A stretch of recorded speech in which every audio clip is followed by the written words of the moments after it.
Visitors to Kings Island, its opening weekend, noticed two major theme changes. Hello, everyone. Alongside Ryan Sir, I'm Don Helbig, and this is Tower Topics.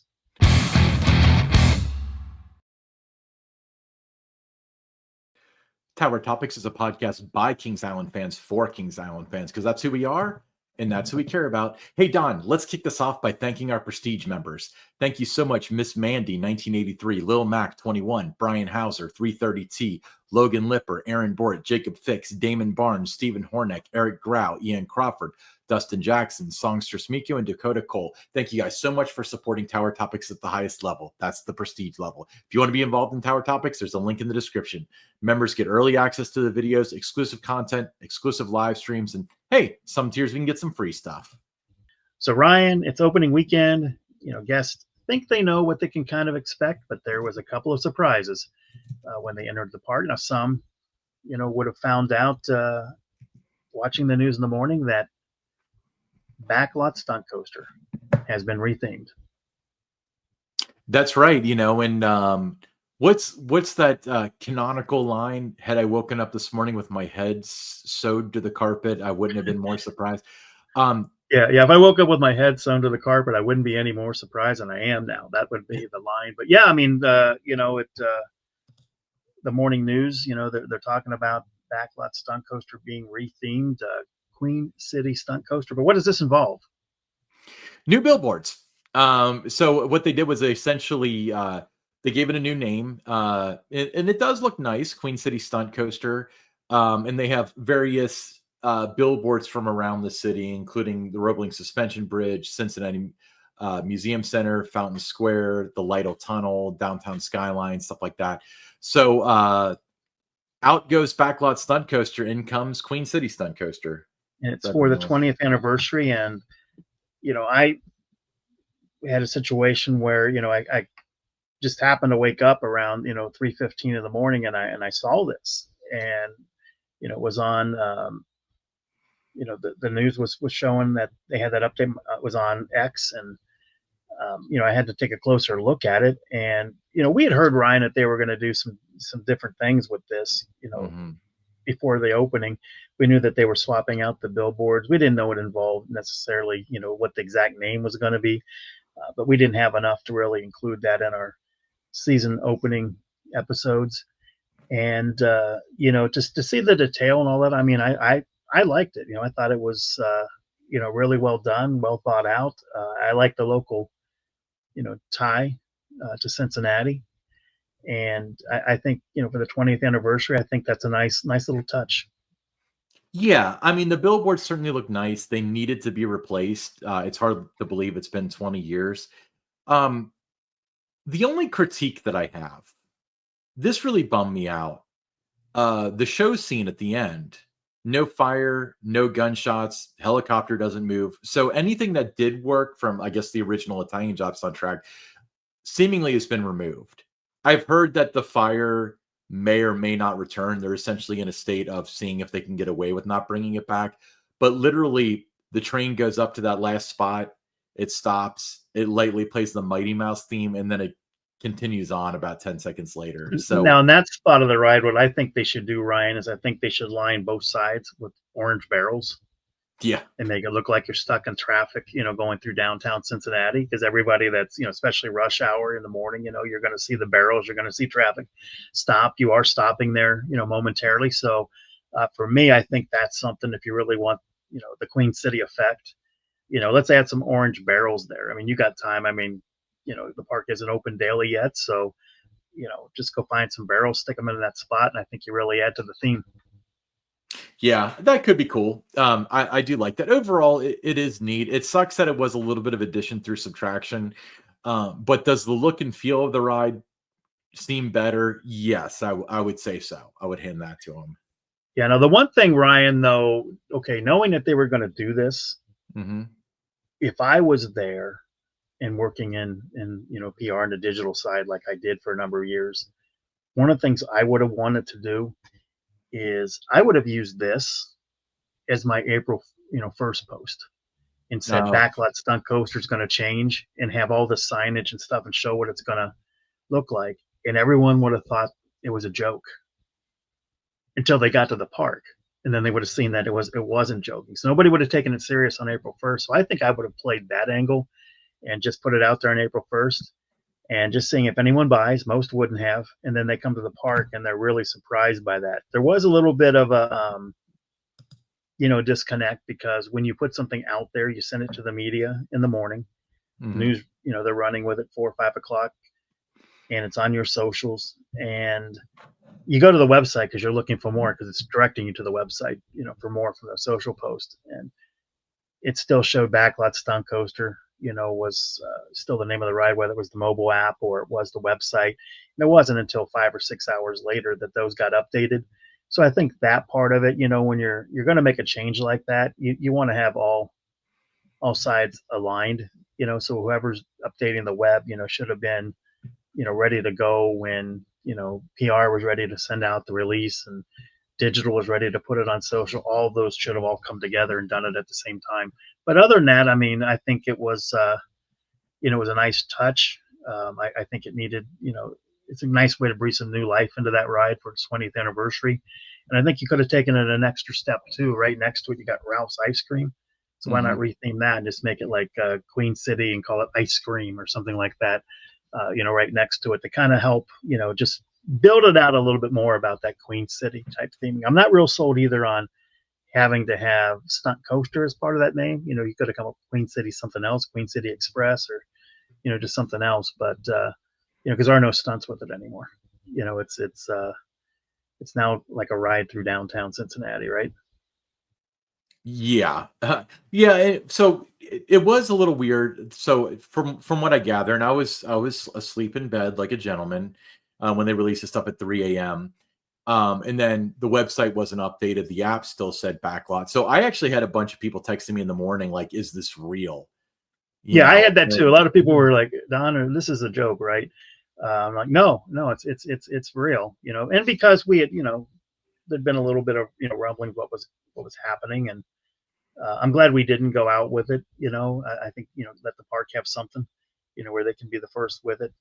It's always, nice when you've been trying to hold something like this and you get to actually be the ones that announce it. But while you're sleeping, I was awake because I'm still, I was prepping for the NFL draft and trying to put my little mock drafts and that together. And it's hard for me to sleep at this time of the year because I'm so focused on the draft.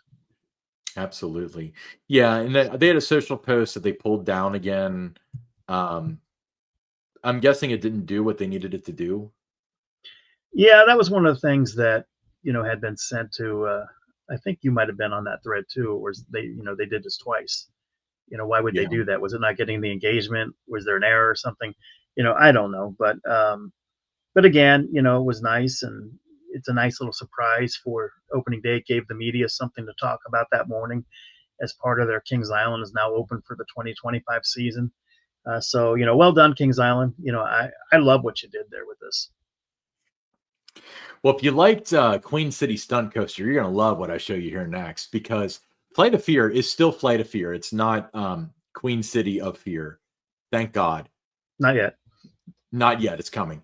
But what they did do is they ripped out all of the lights in it and replaced them with more modern stuff. And Flight of Fear had a really long line, and I was with a group that didn't want to wait that long, so I walked into the like the fast lane entrance and just kind of stood in the corner. I got tons of footage of, I mean, just look at that. It's even got additional lights. If you're not watching on YouTube, you're really missing out. Yeah, But this is why you got to go to YouTube. This looks really cool, Ryan. I know when you sent this to me, and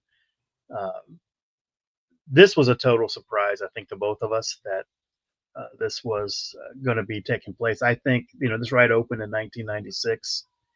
I think for that pre-show element, I think this is the best it's ever looked based on video. right now, it does it like eclipse the whole like original Outer Limits theme. Not really, but as far as the actual show element is concerned, like let's cut out the outer limits part where they project the lights and so on. If you forget that, this looks better than it did in 96, in my opinion.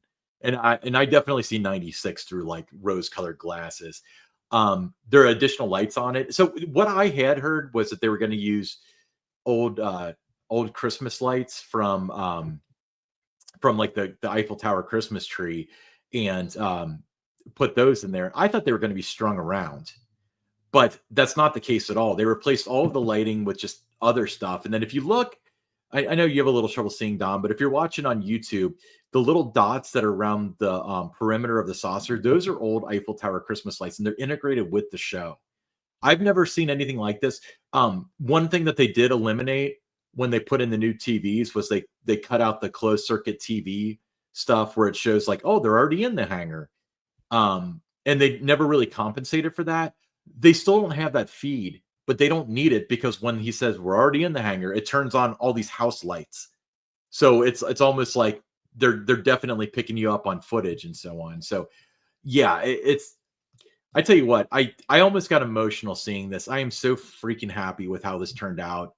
I'm so thrilled. I'm so glad that this ride got the attention.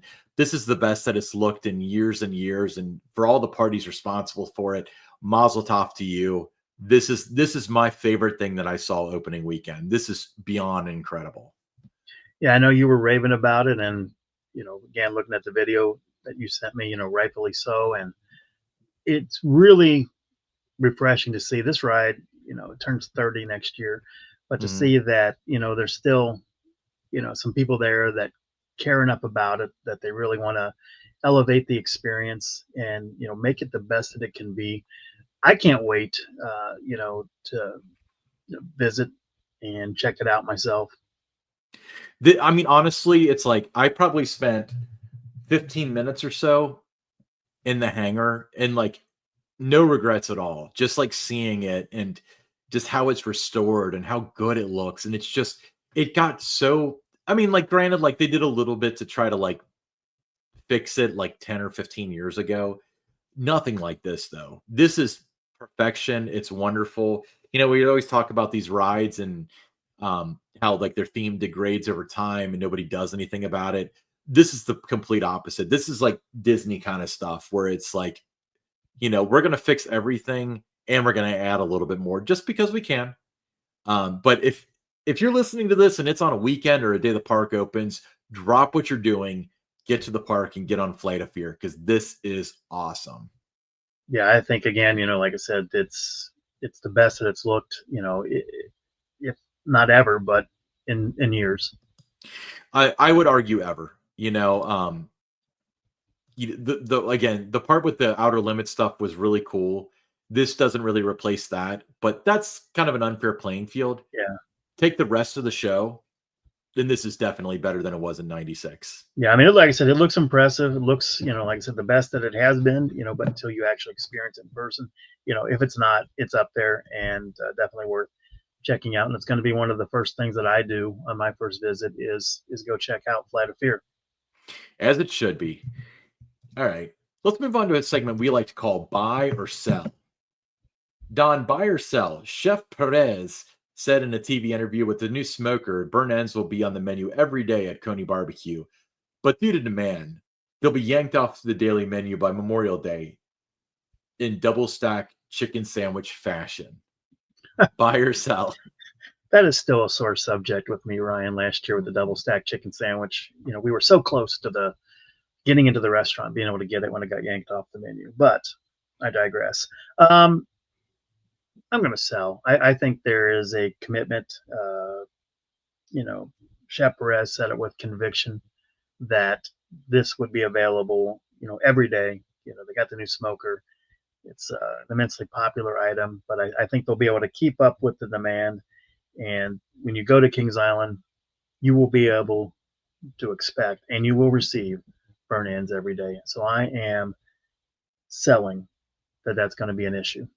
I'm going to sell as well, simply because they've had, not every day, but they've had burn ends a lot, and it's never been an issue. So nothing tells me that it's going to be a double stack chicken sandwich situation. I think that it's going to go well. It's going to be popular, and even if the burn ends end up, falling out of favor or something, they can always do something else in the smoker. It's really kind of endless.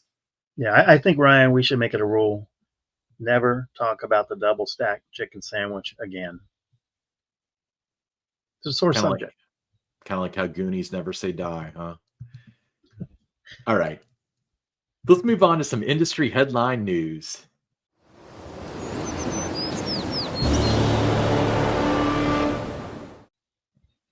All right, celebrate the splendor of the season as Dollywood's Flower and Food Festival begins today.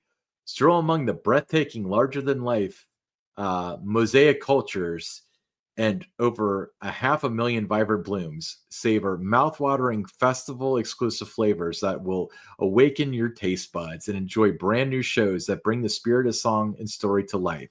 Let your imagination soar under umbrella sky, a whimsical art installation that bathes the park in a dazzling kaleidoscope of color. Experience the magics of spring in full bloom now through June 8th at Dollywood's Flower and Food Festival. That is my favorite festival that they do, is the Flower and Food Festival. It is mine too. I like that, and I also, like what they do in the fall. But um, I'm gonna go. I'll be there Friday, so I'm looking Cool. forward to it. Want to make sure I experience this every year. It's something that I wrote about it last year after my experience on themeparksbydon.com. I'll do the same again this year. There's just really, a lot to see, a lot to do. Just walking around the park, just seeing the little touches and that they do for this. It's amazing. It's always so much is always going on there with all the different festivals and things that they do.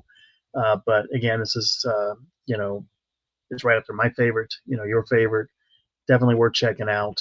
You'll be able to do that through June 8th. And if you're there on Friday, look for me. I will be there and enjoying the event and everything about it. If you can't find Don, just meet him at the train. He won't know you're looking for him, but he'll be at the train. I will be at the train for sure. Yeah, and I'm also going to go over and check out the water park that day too. Is it open that early? It's going to be just checking it out. It's going to turn 25 this year, so I'm going to just to be able to get some content in that to again write about the 25th anniversary season of that. Perfect. Okay, Don, why don't you tell them about the T-shirts? Tower Topics T-shirts. They're made right here in my home. In America. In America, yes. You can get them for $22. That includes your shipping. They come in a wicked green color, any size that you need, even if you need them for the kiddos. And if you want one, just drop us a message on our X, which is Tower_Topics. Put it in the direct message. Or you can email me at donhelbig@themeparksbydon.com. And just let me know your size that you're looking for. I'll send you the QR code once the transaction goes through. It's just a couple days. We'll get the shirt out to you, and you will become one of the growing number of people that own a Tower Topics T-shirt. We love seeing fans of the show wearing them at the park. We've seen them other places, Reds games, other places that we've gone, other amusement parks, theme parks that we've gone to. We see people wearing them. So very comfortable shirts. And if you're a fan of the show and you're interested in a shirt, just let us know and we'll get you taken care of. $22, including shipping. We'll be right back with the listener questions.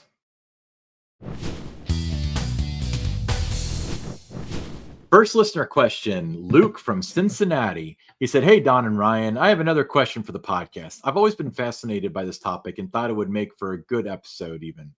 Can you elaborate on the graphic vehicle wraps that were used during the marketing campaign for Banshee? Who came up with the idea? Who designed the graphics? How many vehicles were fitted with the wraps? Who owned and drove them? How much did it cost to produce?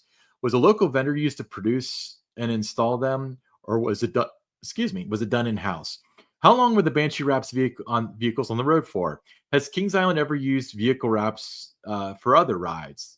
What about other legacy Cedar Fair parks? I grew up in Anderson Township, and I remember regularly seeing a Banshee vehicle around town leading up to the ride opening and for a few years after. But I haven't seen it probably 10 years now, and I can't recall seeing it for any other ride announcement. Did the park view it as a successful project? How was the ROI for it?" That is a great question. The first time the park did it was actually before Banshee. It was 2009 with Diamondback. Yeah. Yeah, it was. There were the Metro buses were wrapped. We had the buses on display during the media day event for it out in the parking lot. There was a series of cars. The group sales representatives at Kings Island had their cars wrapped. It was a company called Advertising Vehicles. You can look them up at advertisingvehicles.com. They're the ones that did the wrap. We just thought, the idea came from the marketing director at the time, Matt Schaefer. We just thought it was, a great way to create awareness for Diamondback was to have the sales reps, for group sales, not using them, when they're out on the road, and then having the buses, all over town. And it really created a lot of buzz for Diamondback. So when Banshee was, ready to be introduced, Matt had moved on from that position, and the marketing director at the time, she had been one of the group sales reps that had the car. So, that worked so well. It was time to do that again. And we did with Banshee, same type of success. Those vehicles were out there, pretty much spring, summer, fall through the winter. And, maybe they had maybe about a year run, before, they were taken back in and the wraps came off. What the cost was, I don't know what the deal was, if that was some kind of a trade, they paid, just a regular, type deal to have it done. I don't know, what that was, but whatever it was for the return on investment was certainly there. The awareness that it created, everybody was talking about it. Social media, starting with Diamondback, was just really starting to take off. By the time Banshee opened, you had more developing different social platforms out there. And, just seeing everybody, posting pictures of the buses, or they saw the vehicle somewhere, and, posting, talking about, saying, I saw the Diamondback vehicle, I saw the Banshee vehicle. I mean, that was just great. And by the time Orion opened, it was something that was suggested. I had been part of the other two, but, didn't want to go forward, and they didn't want to do that for whatever reason. And, so that just didn't get done. But I think that's a great idea to do that. I don't know of any other, parks that took advantage of that. I do know when we would have our, what they called consistency meetings with all the marketing PR people, that would be one of the things when it was time for Kings Island to get up and talk about the success stories they had for that year, that the wraps for Diamondback and the wraps, for Banshee on the cars and the buses, that was, part of those highlights that were showed, and just how we went about creating just that buzz for those new attractions. So it ended up on the same shelf as What's in the Shed. Yeah, I guess you could say that. Yeah. We you have to have somebody that's going to champion it, and so it just wasn't something that, for whatever reason, you had a new agency was in place too, by the time we got to Orion, and maybe it was something that they didn't feel strongly about and wanted to go a different direction. I don't know. It was just by that time I was more into the digital side, and it was something, again, I said, we did this, it was successful, we should do it, and then never heard back about it, anything like that. So I liked it. I think it's a great idea, and I think the next time they have a major new roller coaster that is the scale of a Banshee, a Diamondback, an Orion, I would certainly hope that they would look to do something like that, because you got to have different ways to to get that in front of people. And there's just think about all the cars that saw it on the road, all the people that saw it out there, or the buses, and just how much awareness that brings to you. So much more than you really can make from just keeping everything on your shared channels, whether you're posting on Facebook, Instagram, TikTok, whatever. You're not reaching as many people with that as you're going to by just having those vehicles running all over town. So you got to think outside the box a little bit. And I thought that was one of the better things during my years working at Kings Island that we did as a marketing department. All right, next question. Jessica from Lebanon, Ohio. She said, hey, fellas, after spending a fun evening on the Pass Holder preview night, I was just looking at some old pictures of the Beast and wondering, what year did the park remove the pond around the loading station? And before removal, where did you exit after riding? From the aerial pictures, it doesn't look like it's in the same spot as it is nowadays. Thanks. This is all you. Yeah, the pond around when you exited the station, we're heading toward the lift hill, the lake there, the pond. It was removed after the 1986 season. There was, you always hear the rumors, oh, they removed it because the mosquitoes and that were bad. That's not the reason it was removed. You can talk to people that were on these crews in the early years and stuff. None of them recall any issues with the mosquitoes and that being a reason why they would have done something like that. It was just when they, were constructing the vortex, was removed as part of that. Some things got widened there. They had to create some access roads to be able to get, to and from a little easier. It was kind of hard with the beast in the water and all that if they had to get back to like the base of the lift hill and things. So it was removed, just to kind of have a little bit more access and, to kind of help make way a little bit, for the vortex. The exit was on the opposite side. So if you're facing the beast entrance right now, you see like a wooden gate fence that's there. You came out on that side. There wasn't a fence or anything like there, but there was an exit there, and you just kind of came out from that side. But they've changed the entrance where you go in several different times. Oh yeah. But that exit changed.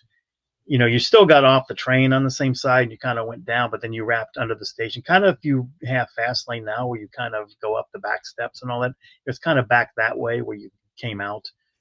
But you got off the ride and you were on that side. They had a merchandise cart and everything out there.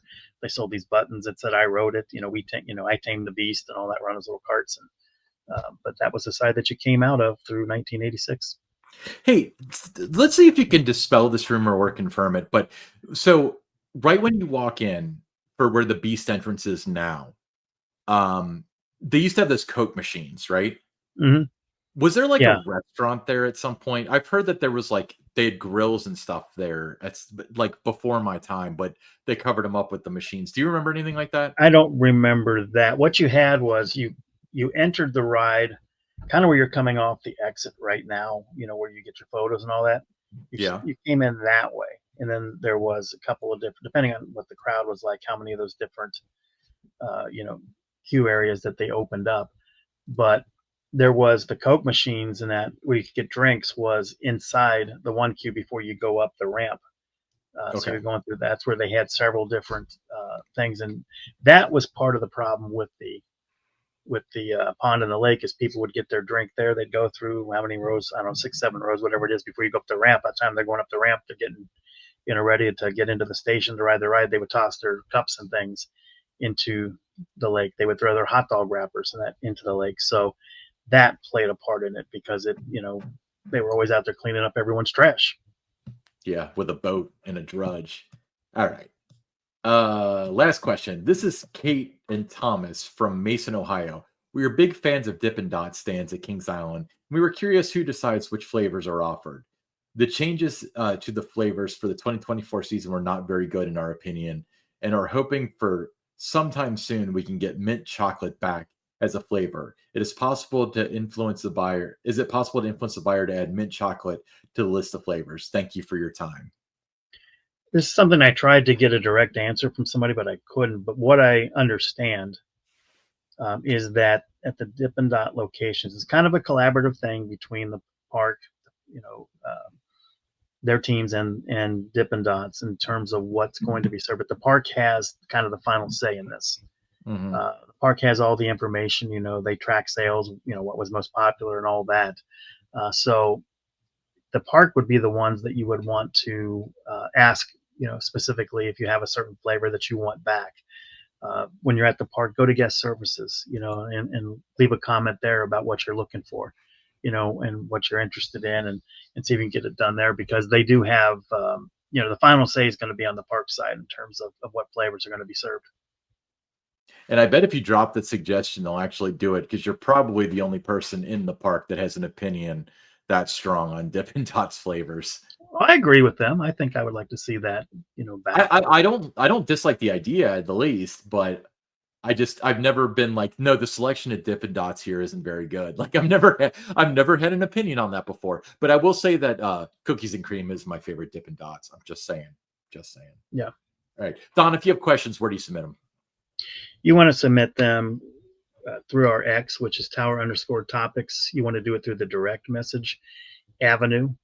Make sure that you're leaving your first name and the city, state where you're from with your question. You can also send me an email at donhelbig at tower or at themeparksbydon.com, and just in the subject line, just put question for TT, and again, city, state, where you're from, your question, and we'll work those into the show. It's becoming something that has become real popular with more and more people every week wanting to submit their questions, but we'll try to work them all in. And there are no dumb questions. So anything you have about Kings Island, just let us know, and we'll try to get the answer for you. Yeah. And if you're feeling really rambunctious, you can also leave us a voicemail, 513-399-7538. We had a previous episode featuring exclusively voicemails, but what we're probably going to do is integrate them into the show. So same kind of deal. Leave your name, your city you're from, and the question. Try to keep it to about a minute. You can be a comment too if you want, but 513-399-7538. Hey, I'm Ryan Sir, along with Don Helbig, and this is Tower Topics.